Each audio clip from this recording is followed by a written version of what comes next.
Cette capsule va porter sur les lois de Kepler. Les lois de Kepler, c'est trois lois qui ont été publiées par Kepler justement au début du 17e siècle et qui concernent le mouvement des planètes. Ces lois-là vont servir de base en fait pour étudier par la suite la cause du mouvement des planètes, c'est-à-dire en fait la force gravitationnelle. Alors, il faut commencer par parler d'abord de Tycho Brahe. Tycho Brahe, c'est un observateur, un astronome danois, en fait. Kepler a travaillé avec lui, d'ailleurs. Tycho Brahe faisait des observations astronomiques. Il est plus connu surtout pour ses observations très précises de la position des astres dans le ciel. Donc, il utilisait des instruments qui ressemblent à ça un petit peu. Donc, vous voyez le quart de cercle qui est là. Il y a une espèce de long tube ici. Faut dire que c'est avant l'invention de la lunette astronomique. Donc, le tube qui est là, ça sert juste à viser. Il n'y a pas de grossissement donné par ça. Donc, on a un tube qui sert à viser. Puis ici, on a des angles. Donc, tout le long du quart de cercle, c'est un grand rapporteur d'angles, en fait. Ici, il faut penser que c'est très grand, cet instrument-là. Ici, la personne qui regarde ici, elle est debout sur cette plateforme qui est là. Donc, c'est une affaire qui est très, très grand ici. Il fallait même des échafauds, en fait, pour aller observer à des angles assez bas ici, là. Le but d'avoir des instruments aussi gros que ça, c'est pour avoir le plus de précision possible. Plus les instruments sont gros, plus la précision est importante. Ce que l'on fait, c'est qu'on vise un astre, que ce soit une étoile, une planète, peu importe, et on mesure l'angle et on note également le temps de l'observation. Et avec ça, on peut arriver à calculer la position des astres. Tycho avait publié un catalogue qui contenait plus de 1000 étoiles avec la position aussi non seulement des étoiles, mais des planètes. Les planètes bougent dans le ciel, évidemment, comme ils tournent autour du Soleil, donc ils bougent dans le ciel. Donc, il avait établi un catalogue des positions des planètes sur plusieurs décennies, alors ce qui permet de suivre leur mouvement et donc d'essayer de pouvoir trouver les lois qui régissent ce mouvement-là. Il a aussi décrit la supernova de 1572, donc une supernova qui était visible à l'œil nu, qui a été décrite par Tycho. Et ce qui est important aussi, surtout, c'est la précision de ces mesures. Donc, il arrivait à mesurer la position des astres à quelques centièmes de degrés près. Donc, pensez la précision que ça prenait, quelques centièmes de degrés comme position. Il faut dire que Tycho Brahe était aussi un être assez excentrique. Sa biographie est assez intéressante. Entre autres, il faut savoir qu'il portait, pendant une longue partie de sa vie, il a porté une prothèse à la place de son nez, une prothèse en or, parce qu'il s'était fait couper le bout du nez lors d'un duel à l'épée quand il était jeune. Il a dû porter par la suite une prothèse pour remplacer son nez. Et puis, il y a toutes sortes d'histoires qui circulent à son sujet aussi, donc un cas assez intéressant. Kepler donc travaillait avec Tycho Brahe. Il avait la charge en fait de calculer le mouvement des planètes. En fait, euh, Kepler a travaillé sur l'orbite de Mars. Donc à partir du catalogue d'observation établi par Tycho Brahe, Kepler s'est mis à essayer de calculer la trajectoire de Mars dans le ciel. Kepler travaillait avec le modèle de Copernic, qui était quand même assez nouveau à l'époque, c'est-à-dire en plaçant le Soleil au centre de l'univers et les planètes, dont la Terre, qui tournait autour du Soleil. Alors, avec les différentes observations, Kepler se rend compte d'abord que, en fait, il peut mesurer la période de Mars. Donc, la période de Mars, c'est 687 jours, donc un peu moins de 2 ans terrestres. À partir de là, un des trucs que Kepler a utilisé, c'est que il se dit, supposons que je regarde 2 observations de la planète Mars séparées de 687 jours. Ça me permet d'avoir 2 lignes de visée. Donc, 687 jours, supposons que Mars est ici. 687 jours plus tard, elle va avoir fait un tour, puis elle va être revenue ici. Et la Terre, elle, la première observation, on était ici, disons, alors on avait une ligne de visée. Et 1,88 années plus tard, la Terre va avoir fait un tour plus 0,88 tours, donc elle va être revenue ici. Alors elle n'est pas tout à fait à la même position. Alors si on observe Mars à nouveau, ça nous fait une deuxième ligne de visée. Et c'est ces 2 lignes de visée-là qui, par trigonométrie, vont nous permettre de calculer la position de Mars. Alors, Kepler fait ça pour plusieurs paires de dates différentes, alors ce qui lui permet d'avoir plusieurs points. Ici, j'en ai mis seulement quelques-uns, mais ça lui permet d'avoir des points un peu partout de la position de la planète Mars. Et quand on les relie, ces points-là, ben, ça donne, ici, ça serait à l'échelle. Donc, on aurait l'orbite de la Terre, que l'on suppose circulaire, et à l'extérieur, ici, on a l'orbite de Mars, et on se rend compte, juste à l'œil, à regarder le schéma, que ce n'est pas un cercle. Ou, en fait, si c'est un cercle, il est à tout le moins décentré. Mais en fait, Kepler calcule exactement l'orbite et il se rend compte que c'est une ellipse en fait. La forme de l'orbite de Mars, c'est une ellipse. Et ce qui est assez extraordinaire qu'il faut remarquer, c'est que, évidemment, c'était avant l'invention de la calculatrice. Alors Kepler fait tous ses calculs à la main. Entre autres, il y a beaucoup de trigonométrie, donc sinus, cosinus, etc. Ça se fait avec des tables à l'époque, des logarithmes. Bon, c'est des calculs qui sont vraiment très longs à accomplir à la main. Alors, ce qu'on vient de mentionner, ça a amené Kepler à énoncer sa première loi, donc en 1609, qui dit que l'orbite des planètes, c'est des ellipses. En fait, techniquement, Kepler avait travaillé uniquement sur l'orbite de Mars, mais il se doutait que ça allait être valable aussi pour les autres planètes. Ça a été confirmé par la suite. Donc, l'orbite des planètes, ce sont des ellipses. Je vous rappelle un petit peu qu'est-ce que c'est qu'une ellipse. Alors, c'est une espèce d'ovale, si vous voulez, donc un cercle étiré, avec un grand axe. Donc, ici, c'est ce qu'on appelle le grand axe et un petit axe qui sont perpendiculaires.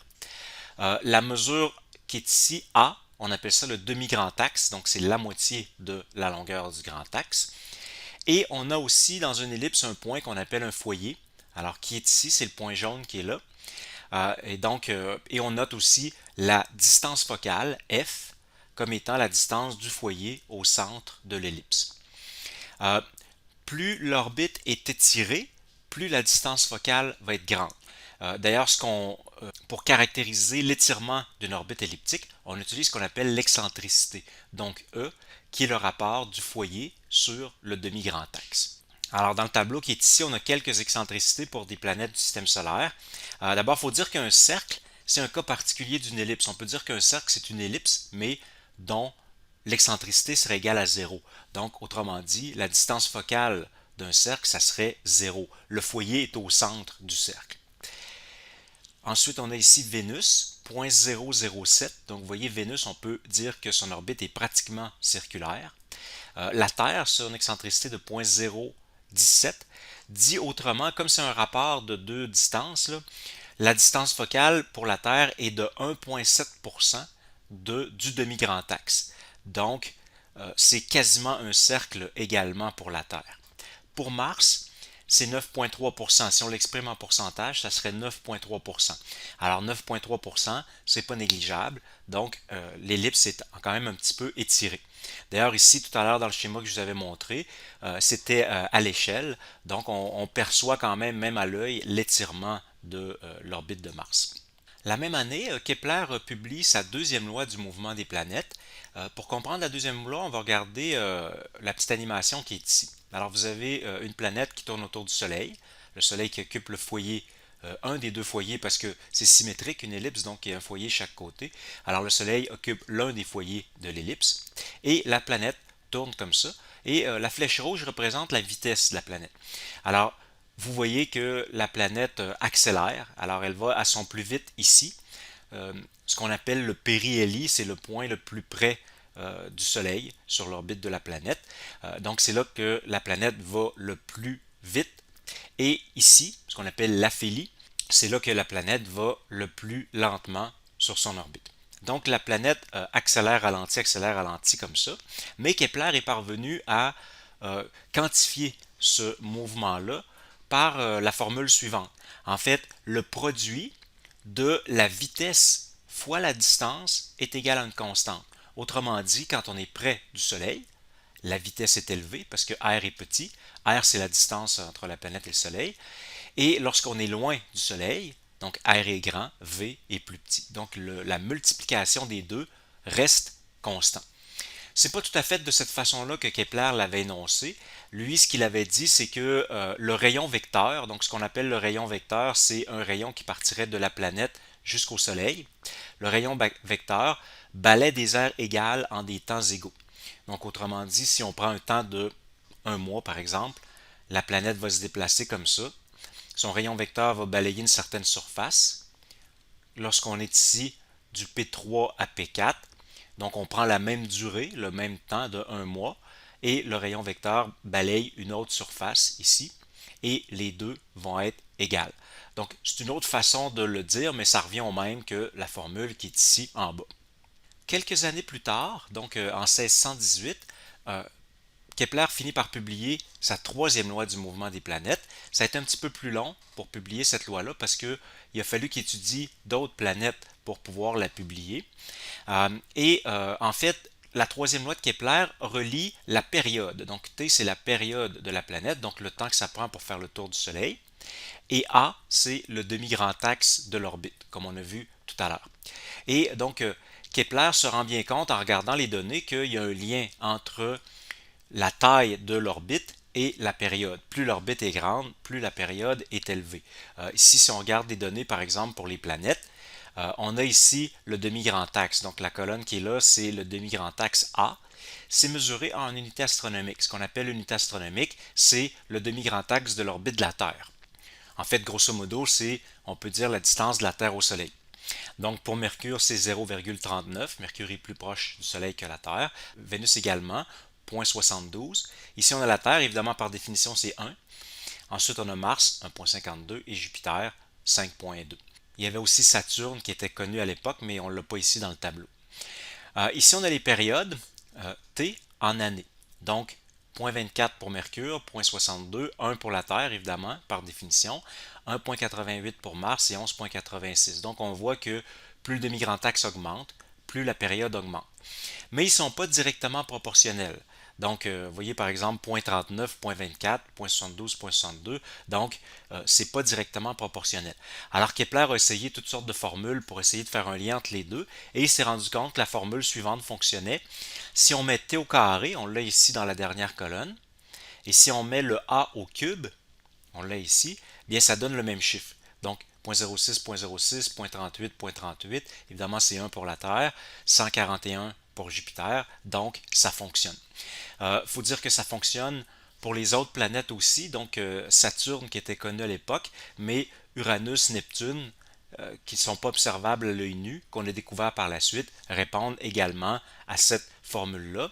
De même que d'ailleurs, tous les astéroïdes et comètes et dans le fond n'importe quel objet qui gravite dans le système solaire, ça obéit à cette loi-là. Maintenant, si on exprime la troisième loi de Kepler en unité plus moderne, on pourrait dire, ou usuelle, si on met la période en secondes, donc en unité du système international, et le A, donc le demi-grand axe en mètres, bien à ce moment-là, on a une constante de proportionnalité entre les deux. C'est 2,97 fois 10 exposant moins 19. Donc c'est une constante, mais la période au carré reste proportionnelle au demi-grand axe au cube.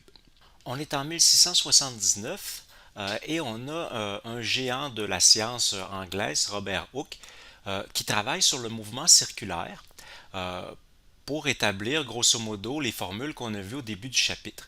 C'est-à-dire que lorsqu'on a un objet qui tourne en mouvement circulaire, ben, pour faire ça, ça nous prend une force vers le centre de la trajectoire qui agit comme force centripète. Il faut que la force soit égale à la masse de l'objet fois la vitesse au carré sur le rayon de la trajectoire. Donc, si on l'applique aux planètes, en oubliant le fait que les orbites des planètes sont des ellipses, mais en supposant plutôt que ce sont des cercles, bien on a que pour que la planète tourne autour du Soleil, il faut qu'il y ait une force qui soit exercée dessus. Cette force-là, ça serait une force d'attraction entre le Soleil et la planète, donc Fg, donc on va appeler la gravité, et ça devrait être égal à la masse de la planète, puisque c'est elle qui tourne, fois sa vitesse au carré sur le rayon. Maintenant, Hooke utilise la troisième loi de Kepler, donc que la période au carré est égale à 2,97 fois 10 à la moins 19 fois le A au cube. Le A, c'est le demi-grand axe. Pour un cercle, le demi-grand axe, ça se trouve être le rayon. Donc, on peut dire qu'il y a un lien entre le rayon au cube et la période au carré. Si on remplace ça dans la formule d'en haut, d'abord la vitesse, ça va être égal à 2 pierres sur t, c'est-à-dire 2 pierres la circonférence sur la période. Et si ensuite on remplace la période par ceci, donc racine de 2,97, etc., et qu'on la remet dans la formule d'en haut, on trouve la formule suivante. Donc la force gravitationnelle sur la planète, ça serait égal à 4 pi au carré fois la masse de la planète sur la constante en question fois la distance au carré. Autrement dit, Hooke démontre que pour tourner autour du Soleil, il faut qu'il y ait une force exercée sur la planète qui serait proportionnelle à sa masse et inversement proportionnelle au rayon de l'orbite au carré. Alors, Hooke est bien conscient de la première loi de Kepler, c'est-à-dire que l'orbite des planètes, ce sont des ellipses et non pas des cercles. Bien sûr, un cercle, c'est un cas particulier d'une ellipse, donc c'est une possibilité pour l'orbite d'une planète, mais en général, l'orbite des planètes, ce sont des ellipses. Donc, euh, Hooke tente de démontrer que sa formule tient pour une ellipse également, mais il n'y parvient pas. Mathématiquement, c'est trop difficile pour lui. Il faut bien imaginer que si on a une orbite elliptique, la force ne sera pas toujours perpendiculaire à la vitesse. Il va y avoir un angle entre les deux, ce qui fait que la vitesse va changer justement. Donc la planète va accélérer, décélérer. Donc en plus d'avoir une accélération centripète, il y a aussi une accélération tangentielle. Donc c'est trop difficile mathématiquement pour Hooke et il n'y parvient pas. Qui va réussir l'exploit à sa place? C'est Newton. Donc en 1687, quelques années plus tard, Newton qui est un grand rival de Hooke d'ailleurs. Donc Newton parvient, d'abord première chose, c'est que si on reprend la formule de Hooke ici, la formule que Hooke avait établie, donc la force gravitationnelle serait proportionnelle à la masse de la planète. Mais on connaît bien la troisième loi de Newton dont on a parlé au chapitre 6, c'est la loi d'action-réaction. Donc elle nous dit que, et en 1687, Newton publie sa troisième loi, que si la planète subit une force de la part du Soleil, ben le Soleil va subir une force de la part de la planète également, et les deux vont être égales en grandeur. Alors si la force gravitationnelle est proportionnelle à la masse de la planète, elle devrait aussi être proportionnelle à la masse du Soleil. Donc, Newton transforme un petit peu la formule pour dire que la force gravitationnelle, ça va être le produit des masses, donc la masse de la planète fois la masse du Soleil, sur r carré, et on a une constante de proportionnalité G. Et quelle est-elle, cette constante-là? Bon, on ne le sait pas encore. On pourrait dire ici que la constante de proportionnalité G fois la masse du Soleil, c'est égal à 4 pi carré sur 2,97 fois 10 à la moins 19. Mais par contre, comme on ne connaît pas la masse du Soleil à l'époque, on ne peut pas calculer G. Donc ça reste une constante de proportionnalité inconnue. Et tant qu'on n'aura pas la masse du Soleil, on ne pourra pas l'avoir. Donc ça, c'est une première chose.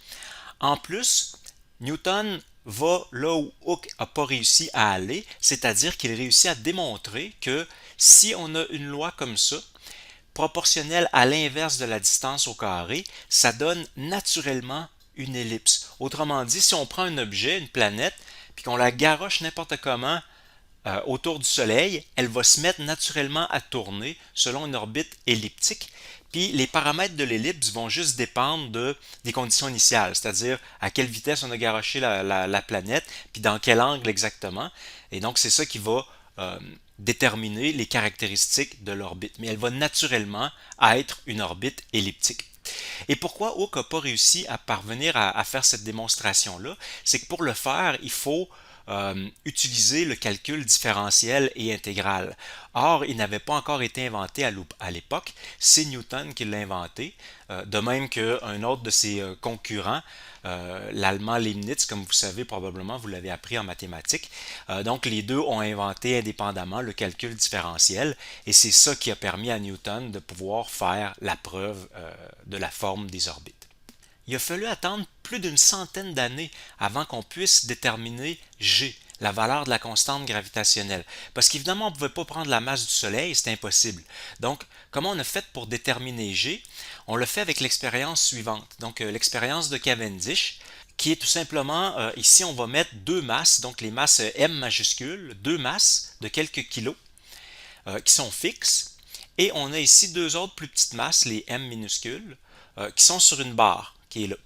La barre est suspendue à un fil, donc ici.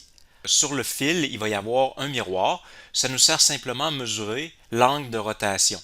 Donc on va avoir une source de lumière ici.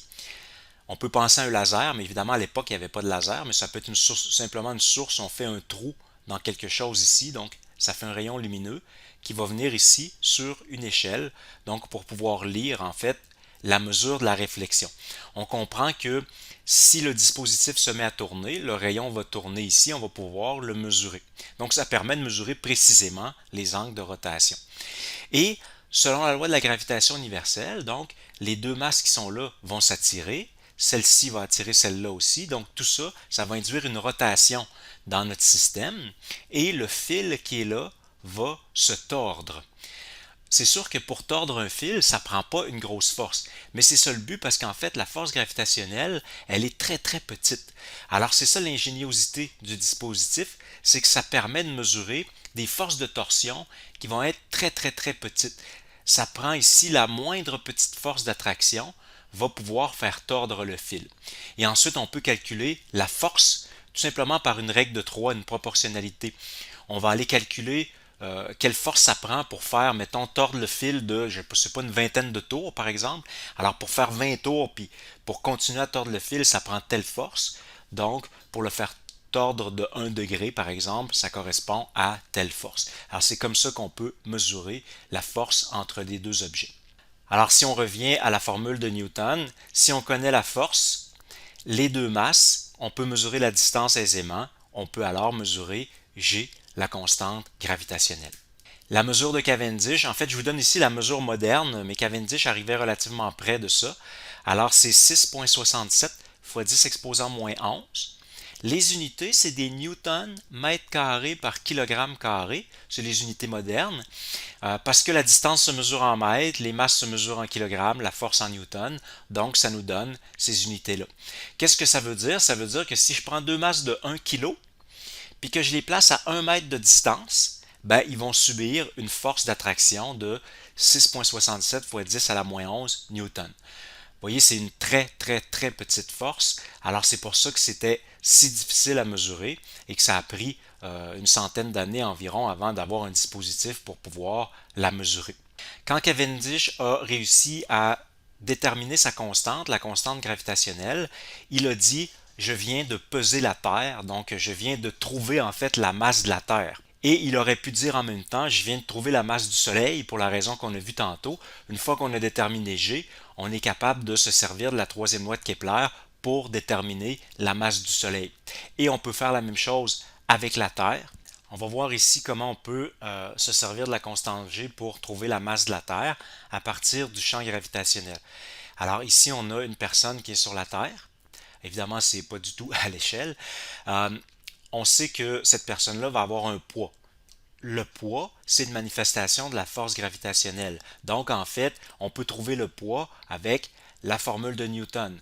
G, cette fois-ci, le produit des masses, c'est la masse de la Terre plus fois la masse de la personne. Et R carré, ben la distance, c'est la distance entre le centre de masse de la personne et le centre de masse de la Terre. Donc, en fait, c'est le rayon de la Terre, puisque, bon, la hauteur de la personne est négligeable. Donc, c'est le rayon de la Terre. Donc, le rayon de la Terre, à cette époque-là, était bien connu. Et si on connaît G, comme Cavendish l'avait déterminé, eh bien, à ce moment-là, on peut calculer la masse de la Terre si on connaît l'autre côté, Fg. Et ça, c'est facile. Fg, c'est mg. Alors, on connaît l'accélération gravitationnelle, on l'a mesuré en cinématique, donc on peut l'écrire ici. D'ailleurs, la masse de la personne s'annule de chaque côté, et il nous reste petit g, donc l'accélération gravitationnelle, égale g fois la masse de la Terre sur r au carré. Alors, si on connaît g, l'accélération gravitationnelle qu'on peut mesurer facilement, le rayon de la planète et la valeur de g majuscule, eh bien, on peut calculer la masse de la Terre. Alors, si on l'applique avec les données connues, on trouve 5,98 fois 10 exposant 24 kg. Donc, ça serait la masse de notre planète.